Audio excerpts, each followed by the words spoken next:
Hello YouTube. Kind of an interesting video here for the vintage model kit review section is going to be this comparison video between an original 1973 release of the Donnie Allison Mercury Cyclone and the re-release by Round 2 models here from a couple of years back.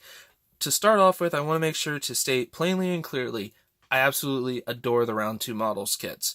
The fact that they are bringing out kits that had been kind of lost to history for a long time, such as this one, such as the Bobby Isaac Ford, the Pepsi Chevelle, other such kits like that, I absolutely adore. I wish that there was more kits, and I look forward every month to seeing what new releases they come out with. Because of the fact that these kits specifically are getting to the point where they are extremely expensive to find and to purchase. I was fortunate enough to find this kit at a very, very deep discount. Granted, I do not have a 100% guarantee that it is complete, but finding, even if it's 90% complete, I could still make an amazing model out of it to put on my shelf, and you would never know that extra 5%.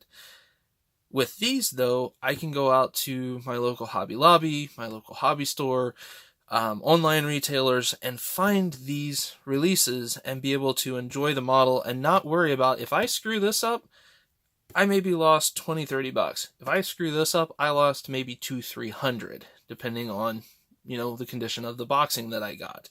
So, again, it is great to be able to build these old kits without the worry of the financial hit should something go wrong.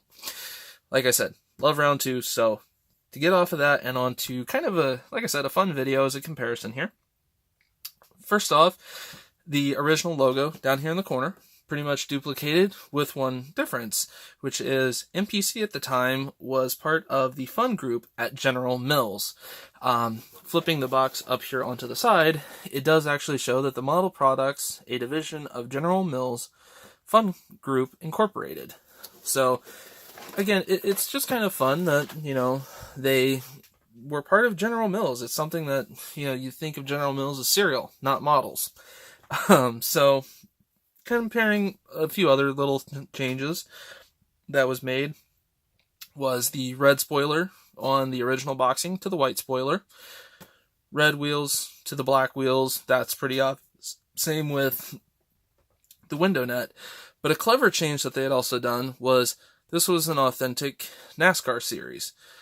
This one is part of the authentic stock car series. Again, done because of the fact, I would assume, for copyright reasons, which again is perfectly fine. They took the right way around.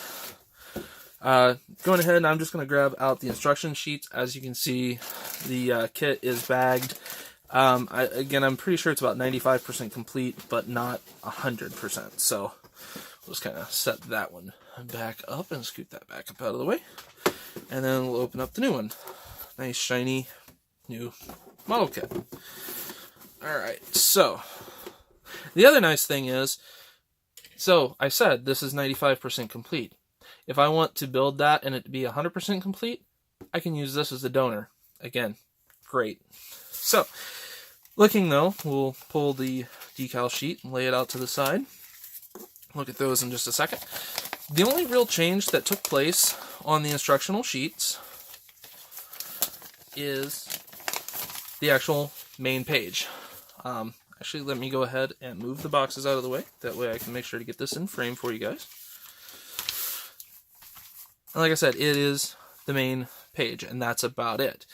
Obviously, like mentioned before, this one is a stock car, not the NASCAR. The other thing that has changed was the General Mills versus MPC. The other thing that is kind of fun is they went ahead and put in additional information on Donnie Allison himself. Since this one was actually produced in the 1970s, he still had not completed all of the races he was to run. In this one, it shows that he had completed 69 races at that point. And obviously, you have the NASCAR logo right below it. spacing it out a little differently, increasing font size, allowed them to update it, though, to the 242 races he had completed. Additional 5 wins, some additional top 5s, and some additional poles as well, which actually poles were not actually even put on the other side.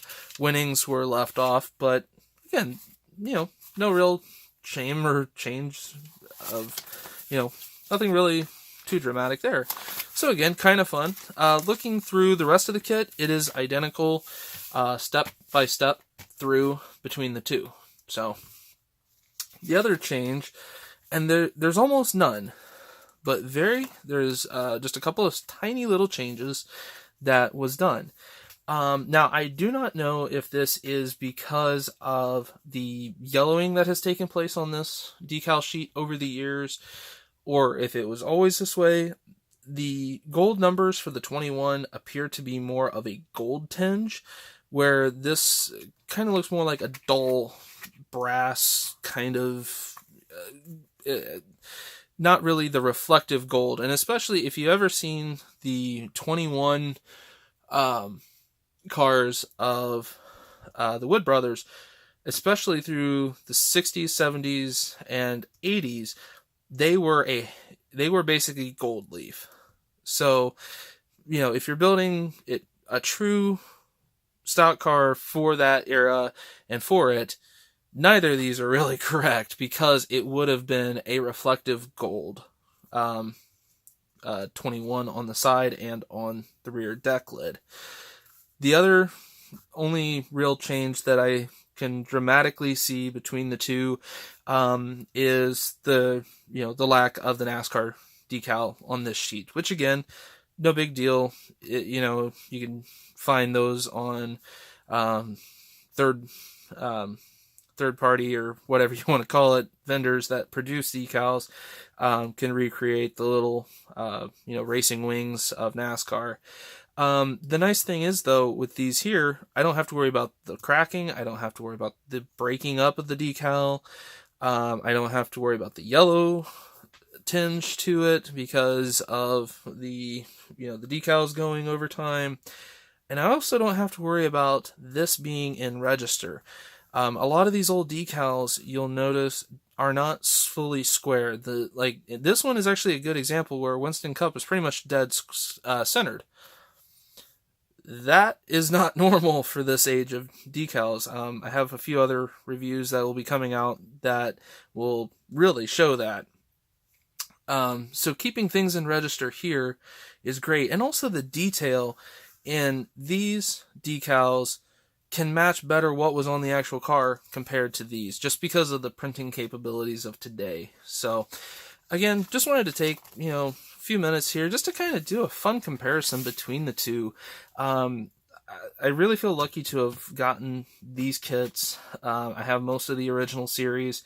I feel very fortunate to have gotten them when I did, but I absolutely love the fact that I can go out and buy a new release of it to build and enjoy as a modeler and not have to think about what damage I'm doing to, the value of the kit. So, hope you guys enjoyed this. Have a wonderful rest of your day.